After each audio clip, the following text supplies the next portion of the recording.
Good morning. Welcome to your program Agenda. I'm your host, Cito Beltran, thanking you for joining us today, the 29th of August, 2023. It's a Tuesday, and thank you for joining us today. And thank you for making time to watch the program. Thank you also to our Cignal TV subscribers, and of course, those who watch us via Facebook and on YouTube. We are going to have a very informative program this morning, courtesy of a former senator and now congressman, who we hope will teach us a little more about budgets. And I'm not talking about budget nyo sa bahay or household budget. I'm talking about trillion peso, billion peso budgets that many Filipinos don't seem to pay attention to. For instance, this coming elections, we will be voting barangay captains and sangguniang kabataan officials. And most people say, oh, yeah, mo na yan, backyard elections lang yan. But here's a note, 174 billion pesos, an estimated 174 billion pesos of the national budget will be allocated to barangays and SKs. So that's a lot of money. And then, do you know that we spend 15.8 billion pesos a day? At least that's what I know. And we only make 11.7 billion pesos a day in terms of our economy. So a lot of that we are going to discuss, plus the fact that the DPWH has more money than the Department of Agriculture, and that the Department of Health will be losing 10 billion from its budget. All of this was revealed by our guest today, and so we asked him to please give us a lecture this morning, because a lot of you need to understand where the money is, what sort of budgets we have, and how this will impact many things in your life, particularly those of you who are struggling financially and are hoping that public services will make up the difference. Okay, so as I mentioned, let's start with our daily starter. And this has to do with choosing partners, business partners, even leaders, etc. And I picked it up from the TV show, from the advertisement of the TV series Lucifer. And the today's starter goes, Gabriel, be careful who you trust. The devil was once an angel. Okay? Marami po sa inyo, sobrang trusting, and you don't realize that the devil in particular does not appear ugly or horrible or scary. Most of the time, the devil portrays itself as attractive, beautiful, charming, eloquent, etc.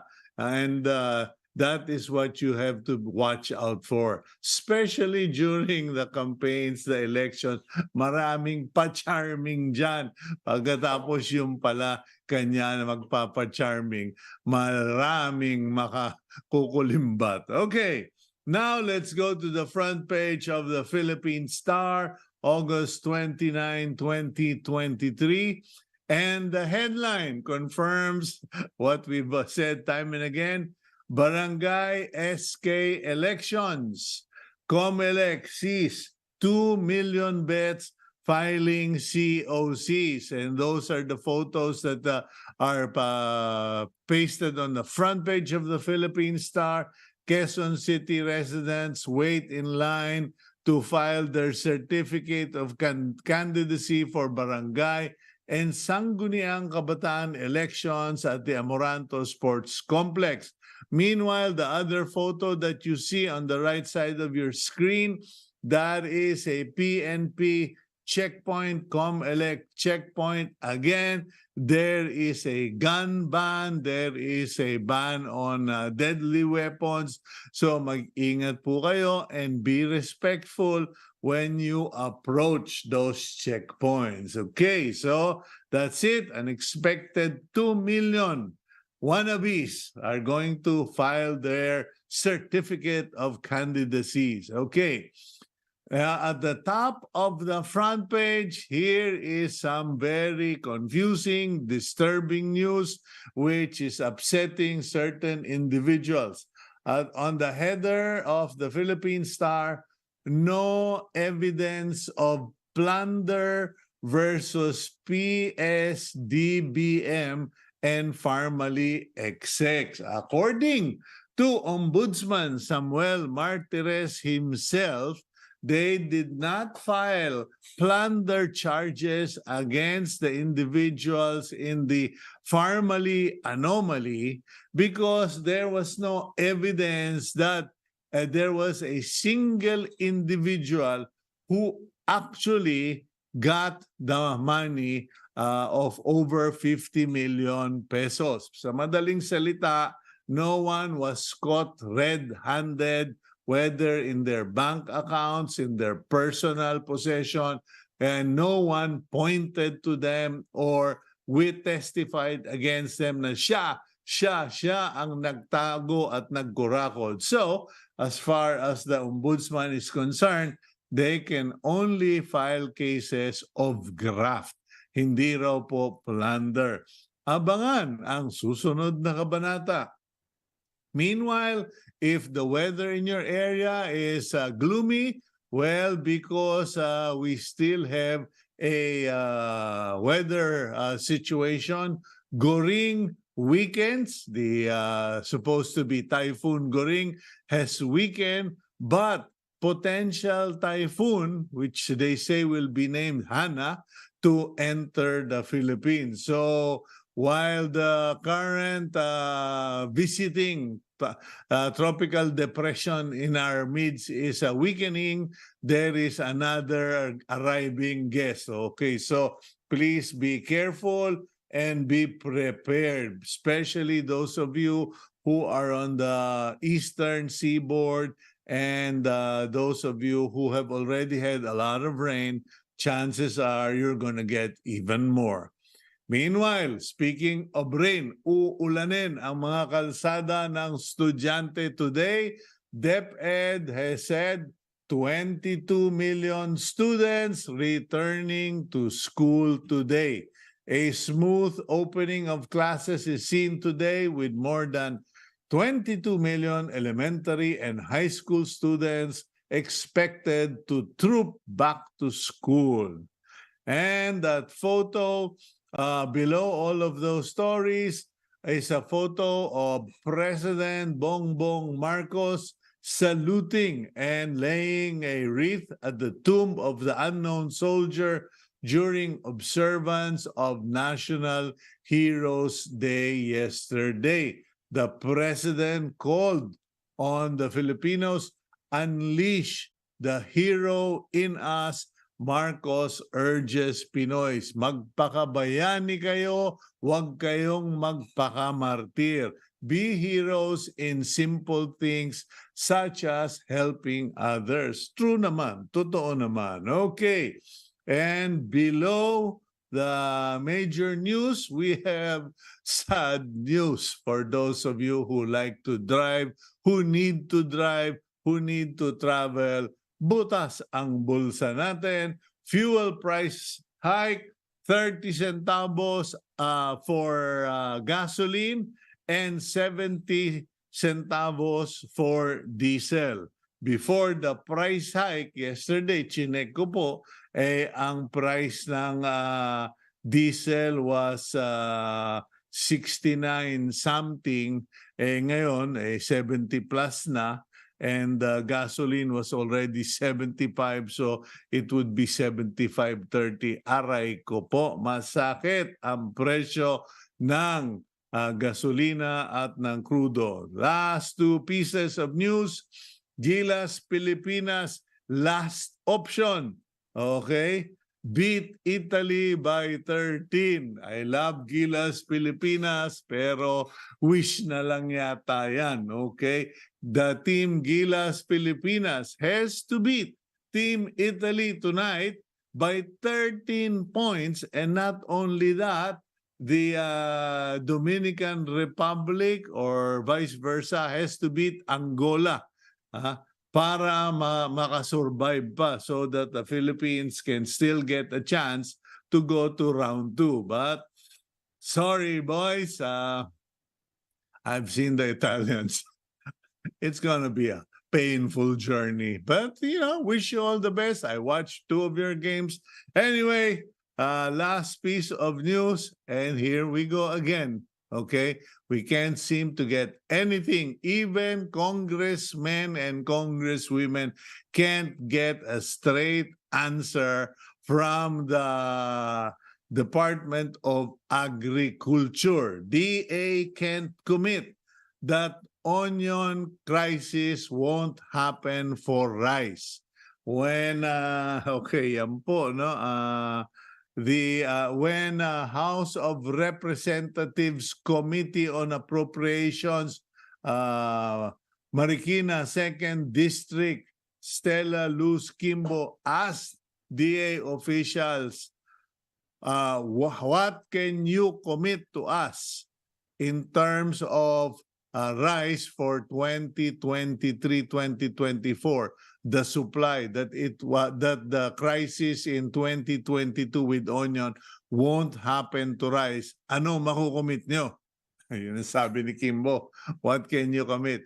Nagpasahan po. Dapat pala sila ang naglaro doon sa FIBA kasi nagpasahan ng bola from DA Senior Undersecretary Domingo Panganiban, pass the ball to Yusek Leocadio Sebastian, and then pass the ball to Ma'am Zumbilya. Okay, so ayan po.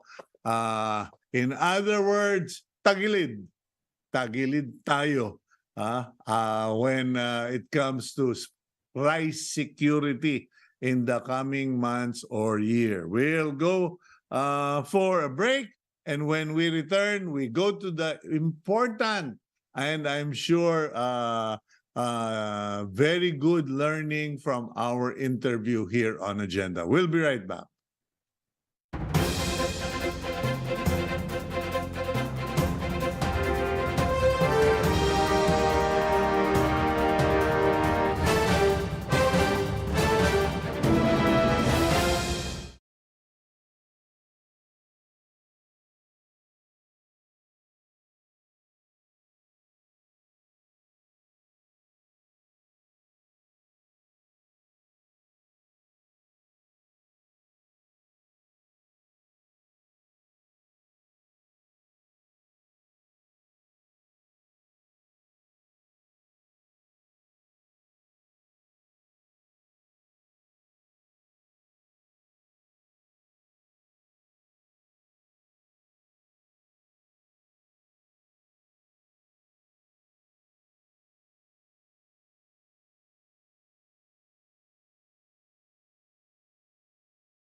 House Deputy Speaker Ralph Recto raised some concerns about the proposed national budget of 5.77 trillion for 2024. Recto noted that under the proposed budget, the country's cancer fund will increase to 2.2 billion pesos. But the Health Department's budget will be slashed by 10 billion pesos. Recto also questioned the Immigration Bureau's request of 4.24 billion budget to ensure a swift processing of travelers. He asks, how can the Bureau of Immigration process passengers within 45 seconds if they just implemented a stricter guidelines on Filipinos flying out of the country? Recto insisted that the government has to borrow 4 billion pesos every 24 hours to address the gap between projected spending and revenues. Let's further discuss these matters on today's agenda. Deputy Speaker Ralph Recto is the representative of Batangas' 6th District at the 19th Congress. He previously represented the 4th District of Batangas in the lower chamber for 3 terms from 1992 to 2001. Recto eventually became a senator. In his last senatorial term, he was the Senate Minority Leader from 2016 to 2017 and the President pro tempore from 2017 to 2022. Good morning, Congressman Recto. Welcome to the program agenda. Good morning, Cito. Thank you for having me. Okay, as I already set the ground rules, you are officially our lecturer this morning on a subject matter that Filipinos fail to appreciate, which is the national budget. You, on the other hand, pay a lot of attention because clearly there are confusions, complications, and from what I read recently, there are even attempts to manipulate the budget, if I may be so blunt. So, what were your observations during the time that the proposed national budget was presented? Yeah, well, first and foremost, Cito, thank you for discussing this issue. And the purpose of my press release was really to educate the public on the budget. So rightfully, as you said earlier, we are spending roughly 15.8 billion a day. Alam mo, yung budget natin, trillion, 5.7 trillion, plus may unprogram, kulang-kulang mga 250 billion. So almost 6 trillion yung budget actually. So pag trillion, hindi naintindihan. We always sell the budget in terms of spending. Okay? So on a daily basis, para mas maintindihan siguro ng mamamayan, we're roughly spending about 15.8 billion a day. And our revenues from the BIR and the Bureau of Customs will only provide us something like 11.8 billion a day ang koleksyon ng ating gobyerno sa buwis. Sa mga tuwid, uutang tayo na mahigit 4 billion a day just to plug the deficit. And this does not include borrowings and payments for, halimbawa, principal or amortization expenses. If you include that, then you're still borrowing an additional 2.8 to 3 billion a day. Mm-hmm. So that's one item. And then many of it you discussed earlier in your opening. Like we wanted the people to vote wisely and to participate in the barangay elections. Sa IRA naman, sa barangay, ang matatanggap ng mga barangay sa darating na to is roughly 175 billion. At sabi ko nga, that is 175 billion reasons to vote for the barangay and SK elections. Among others, yes. Okay, now, where we are spending more than we are earning, and the solution of the Finance Secretary Ben Jokno is to borrow. What is your reaction to his financial management philosophy or policy? It's not a problem naman. Hindi naman masyadong malaking problema kung uutang tayo to finance our development. In fact, Cito, the revenues I mentioned of 11.8 billion a day is only enough to pay for salaries of our employees and maintenance and operating expenses. Our deficit of 4 billion a day goes to infrastructure, essentially. Our capital outlay budget, halimbawa, school building, hospital, tulay, kalsada, mga 1.3 trillion yan, lahat yan inuutang din natin to finance our development. Essentially, that's one perspective, no? So we have to choose the projects, programs and projects wisely to make sure that the economy grows at a faster rate than our debt is growing. That is the challenge. So that we Yeah, can but pay our debt, grow at a faster rate. Ibig sabihin, nagagamit natin yung utang in a wise manner. Yes. yeah, but you're talking only of the 4 billion. You said that most of the money nagagastos pang sweldo. Now, the president during the start of his administration said, we are going to right-size the government. Kumbaga, magbabawas tayo, aalisin natin yung hindi na dapat at magdadagdag doon sa kinukulang or dapat palakihin ng mga ahensya. Now, what is the philosophy of Congress regarding this? Because, Mr. Congressman, nakaka-nervous po pag napapanood mo yung mga sweldo ng mga ng finance secretary na 30 million ba yun a year or yung mga Ano, sir? Members of the monetary board, yung may mga sweldong ganun kalalaki. Yeah, monetary board. And then, of course, marami pang mga pumapasok sa government. Not to mention, ako, I pay attention to vehicles. Mabuti pa yung ibang nasa sa gobyerno, mga ahensya, naka-Alphard, naka-High Ace Grandia na 3.5 million, yung sa Coast Guard, naka-Prado Land Cruiser. And so, is it any surprise that we are borrowing money for the luxury of people in government?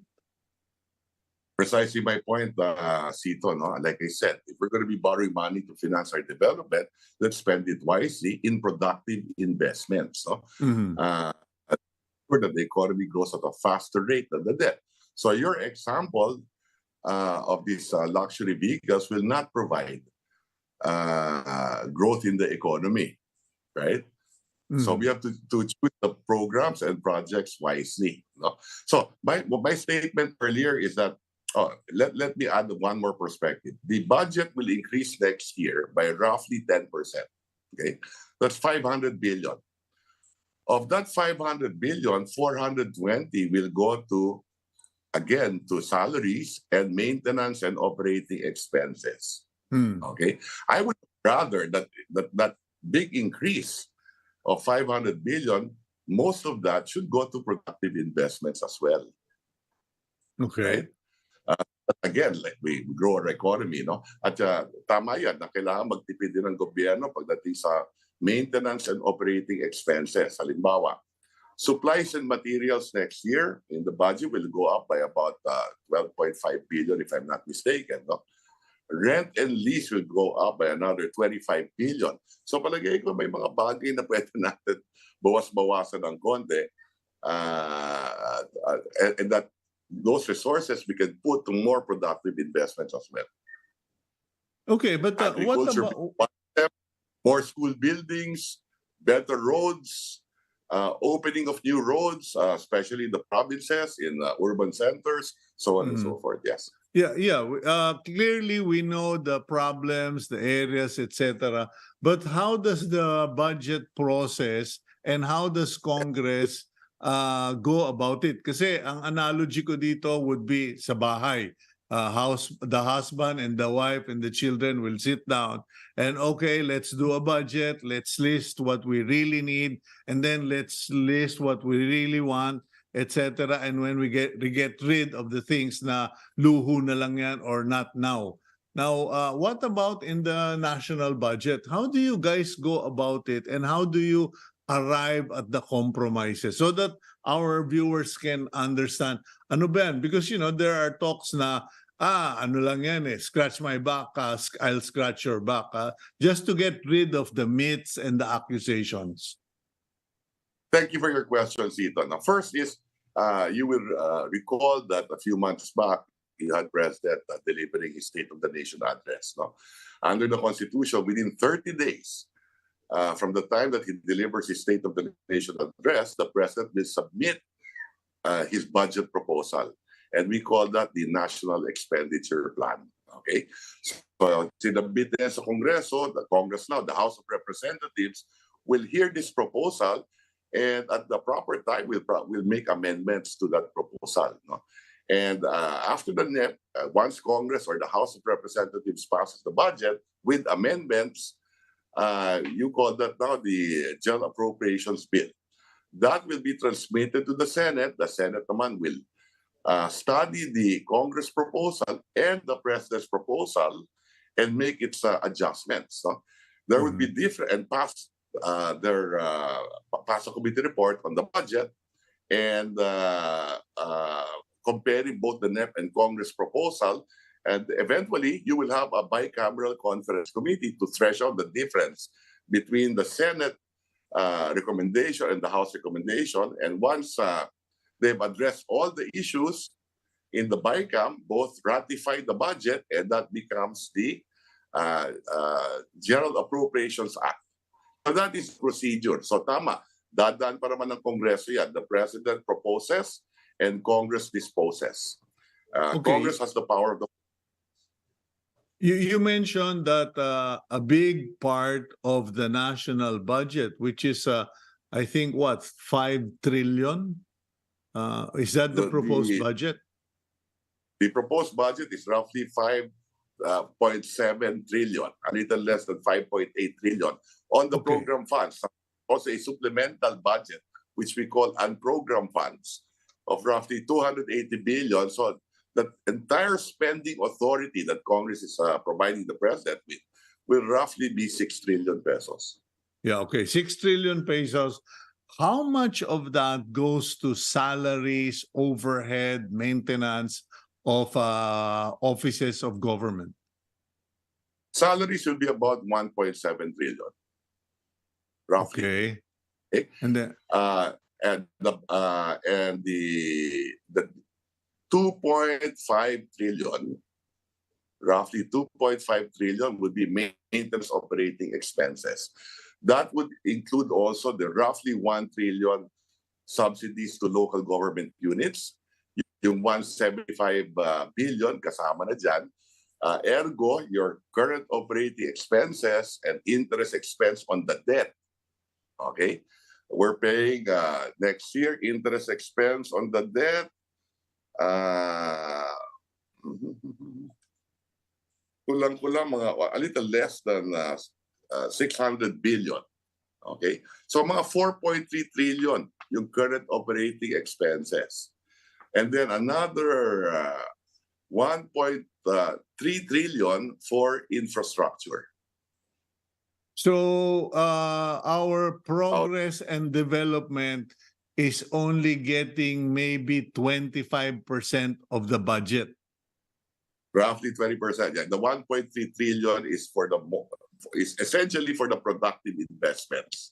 Mhm. Now, okay. So, kumbaga, no choice na tayo, Congressman. We have no choice. We have to service our debts. We have to pay the government employees. We have to operate government. But in terms of the investments to infrastructure, to income-generating projects, how does Congress go about deciding where to put the money? Because right now, that's the big argument. Who should get that money? What should our priority? Kasi yung iba, sabi infrastructure. And of course, the critics, we in the media are saying, pag pinagdugtong-dugtong nyo lahat yung kalyeng ginawa ninyo, dapat pwede na tayong dumiretso sa Hawaii. So how do we prioritize infrastructure? Where the money goes? Yeah, let me point out as well, Cito, that when I talk about productive investment, hindi lang hard infra yan, but also human capital development, which sometimes they call it soft infra, like education, for example. Yan, napakahalaga din yan, no? And even in the education department, you need to build something like our deficit in classrooms is roughly 160,000 classrooms.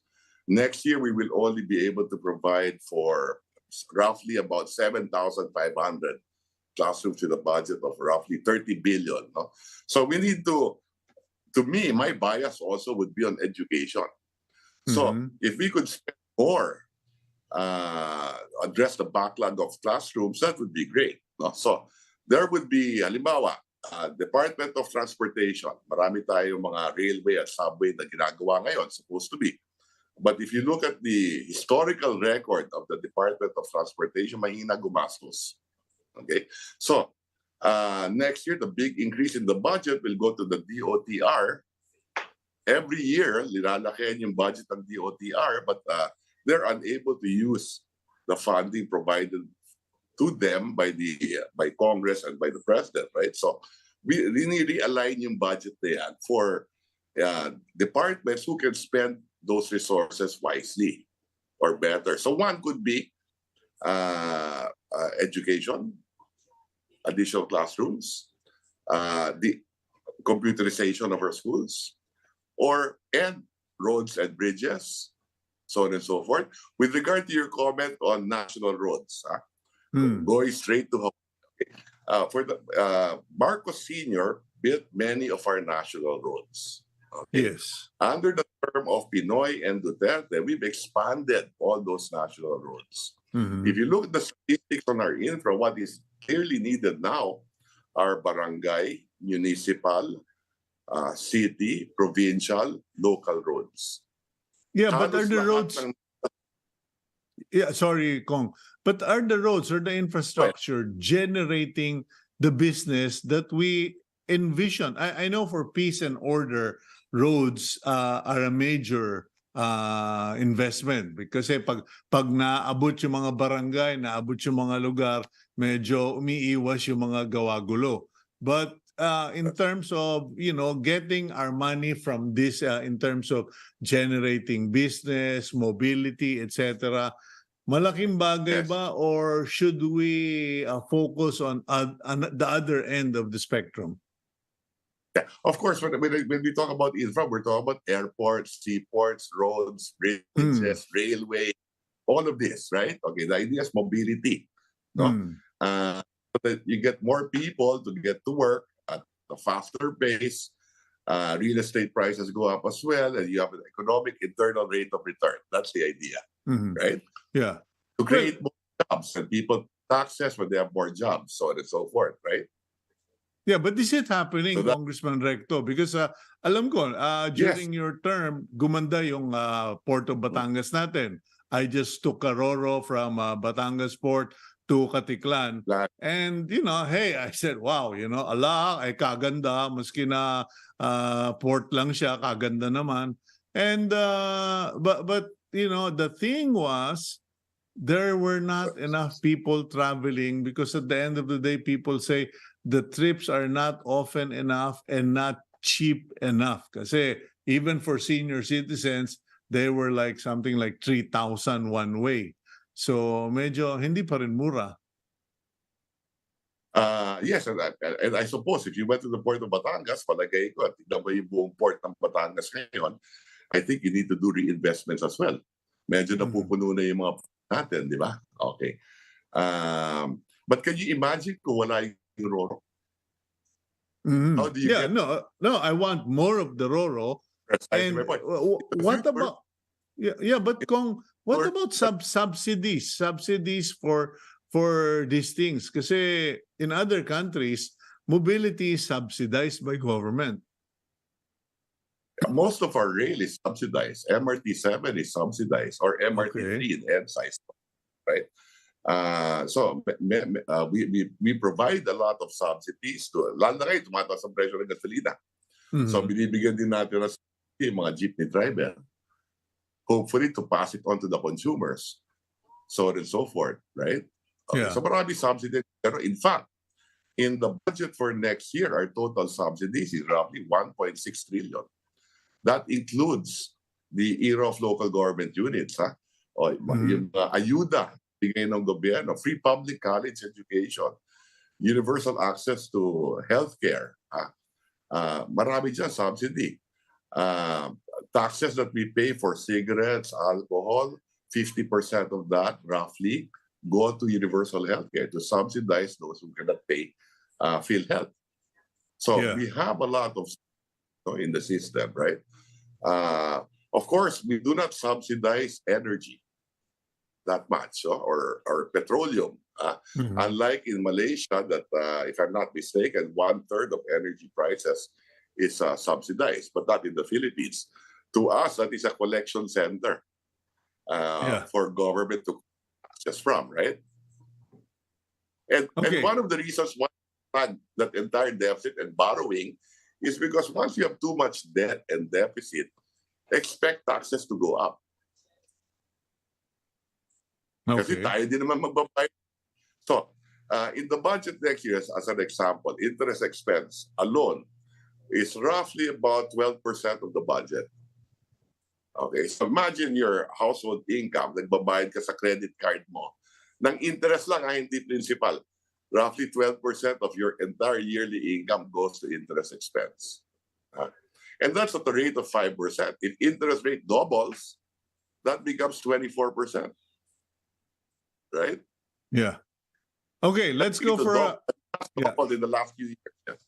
Let's go for a quick break, Congressman Recto, and when we return, let's tackle the other issues, because recently I came across a report where there were double entries in the budget, and people are questioning paano nangyari yan, paano nakalusot sa over 200 plus congressman and 24 senators. We'll go for a quick break. We'll be right back here on Agenda.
Aside from looking into the 2024 national budget, House Deputy Speaker Ralph Recto is also looking into several issues in the country. For one, Recto said that the Marcos administration must rethink its agriculture strategy by pushing for laws that would allow more private sector investments. The former senator said that the 177 billion peso budget for the agriculture sector in 2024 will not be enough to address the sector's problems, which includes low rice productivity. Aside from this, Recto is also stressing the importance of the upcoming barangay and sangguniang kabataan elections. The lawmaker pointed out that the barangay and youth councils will get a total of over 174 billion pesos in internal revenue allotments next year. This is why Filipinos should give a lot of thought in choosing local leaders who can deliver their tax money's worth. Let's discuss these further on today's agenda. Okay, with us is Congressman Ralph Recto of Batangas. Congressman, welcome back. Now, I'd like to get your thoughts on agriculture because, believe it or not, a common friend of ours who is a very strong supporter of President Bongbong Marcos told me over dinner, Cito, the president should fire the Secretary of Agriculture. And I said, what planet did you come from? The Secretary of Agriculture is the president. And he said, precisely my point, he should fire the Secretary of Agriculture. There is this growing sentiment that President Marcos simply has to give up the Department of Agriculture, give it to someone. Now, what are your thoughts on this?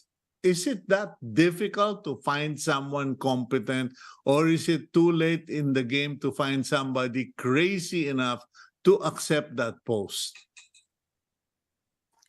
Cito, I think the president means well, wanting to be and is the Secretary of Agriculture. I think it is such an important department. No?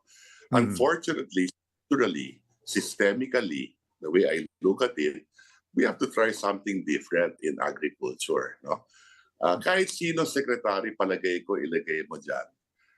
Kung centrally planned ang agriculture, and if most of the resources we invest in agriculture come from the public sector, and that you have limitations on increasing your productivity in agriculture, then that's where the problem is. Halimbawa, Cito, you are an agriculturist. No? So the average farm size today is 1.2 hectares, right? So how can you mechanize? What are the economies of scale? Assuming I a farmer and I was productive with 5 hectares, because I'm only allowed to own 5 hectares of land. Let's say I was productive with my 5 hectares and I want to expand that to 10 hectares. By law, I'm not allowed. Right? So limitations that you can only own 5 hectares of agricultural land, so on and so forth. Ako tingin ko, you need to do corporate farming. Yeah, well, I've had my arguments against corporate farming simply because everybody keeps talking about it, but because of the land restrictions on ownership, it simply is not going to happen. But why is it I filed Senator? the bill on that. I filed the bill on that. Not on reform eh. We're done already. Napamigay na natin lahat. Okay. Now we want all these farmers that were given land to be titled. Okay? And they should be allowed to mortgage that to banks to get some capital so they can invest in their agriculture in the land that they have, right? Okay. At the same time, pwede ba na we allow already private sector and corporations to invest in agricultural land so that they can produce increased productivity? Yeah, but the problem is Congressman, and I support that. Okay, I support that. But the problem is the land is not being used for agriculture. It is used for housing, for real estate development, for golf courses, etc. And sinasabi na dapat magkaroon tayo ng Land Use Act. You were a senator for several terms.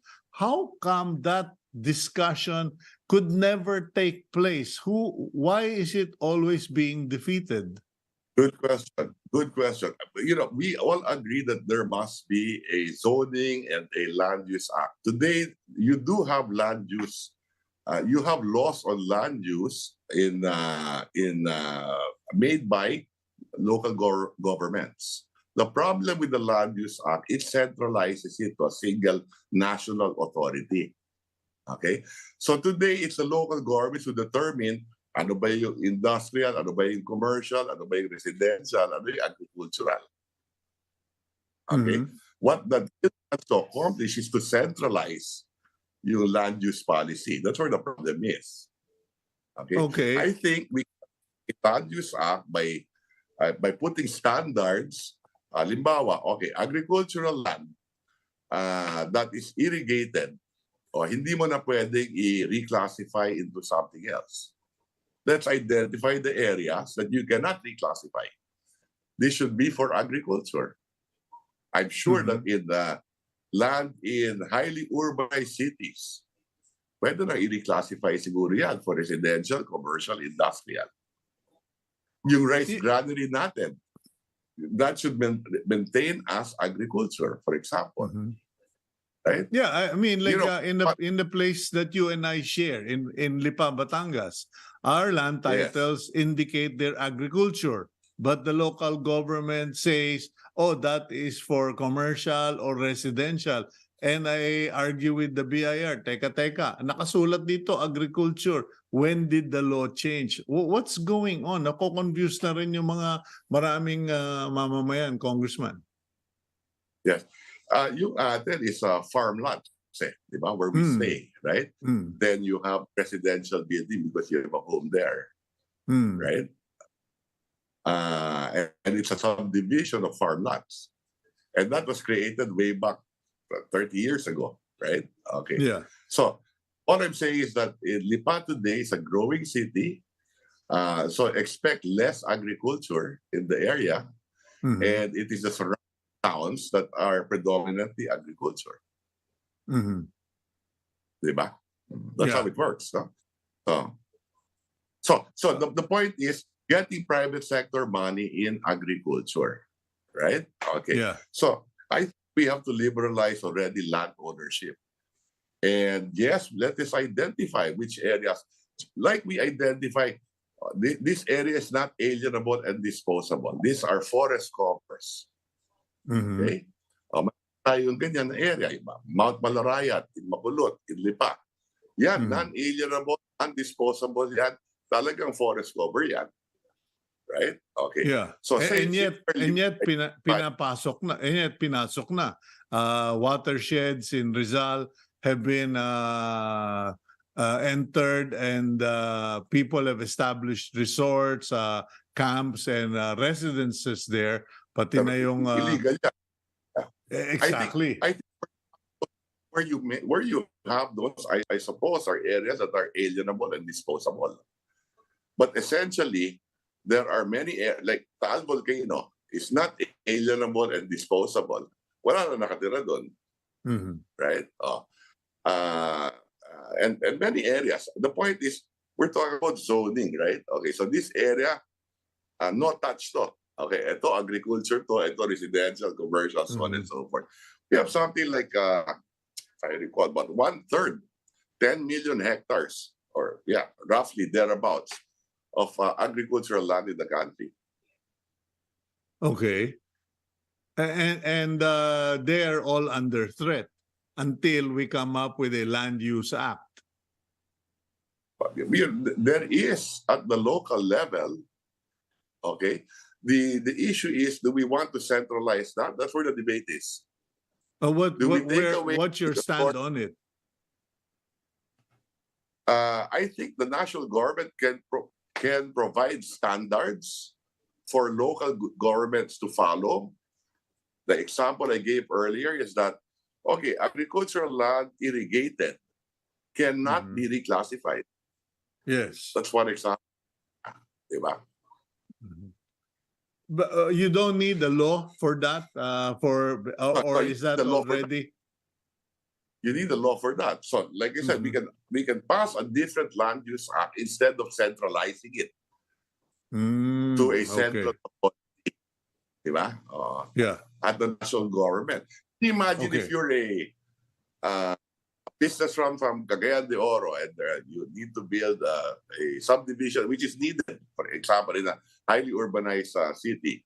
you have to go all the way to Metro Manila. So I'm in favor of those laws that are given to the local government unit, to the Sangguniang Panlalawigan, halimbawa, to determine what 5% lang ang pwede mong i-reclassify every year. Okay? So wala naman authority to do reclassification. Okay? So that is the role of the local government unit. So I don't think the national government should get involved if at all it can promote standards by law as well. Yes. Okay, since we have devolution anyway. Now, what are your other points for agriculture? Because clearly during the congressional hearing on the budget of the DA, they couldn't commit whether we're going to have security in rice supplies for until the end of the year. And ang tawag na nga sa Department of Agriculture is the Israelites. There are 12 tribes. Napakarami raw grupo doon at nag-aaway-away. What are your other points for, what can be done about the Department of Agriculture?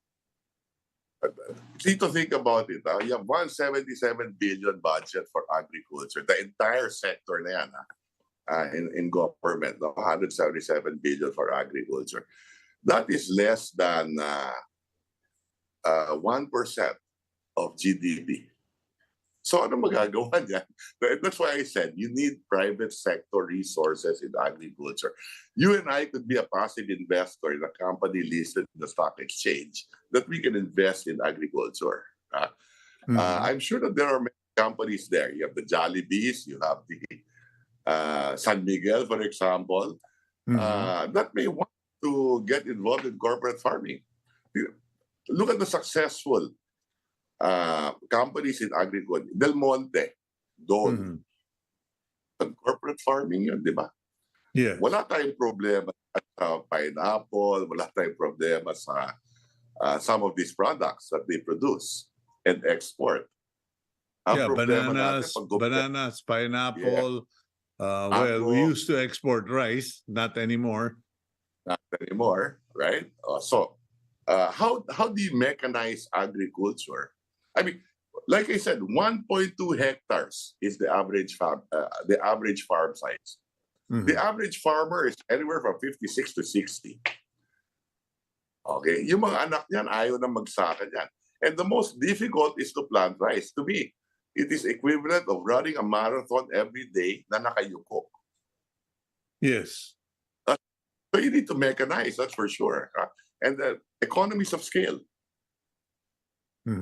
Okay, so mechanize, economies of scale, corporate farming, but I go back to the Department of Agriculture because at the end of the day, they're supposed to take the lead. They're supposed to be the lead. They provide leadership or at least guidance, as one former undersecretary suggested on this program. He was in the DA. He said, Cito, after spending a couple of years there, I respectfully suggest that we just abolish the department and give away that budget directly to farmers every year, because that's what the DA does every year now. They simply give away dole-outs and there's no real program to speak of.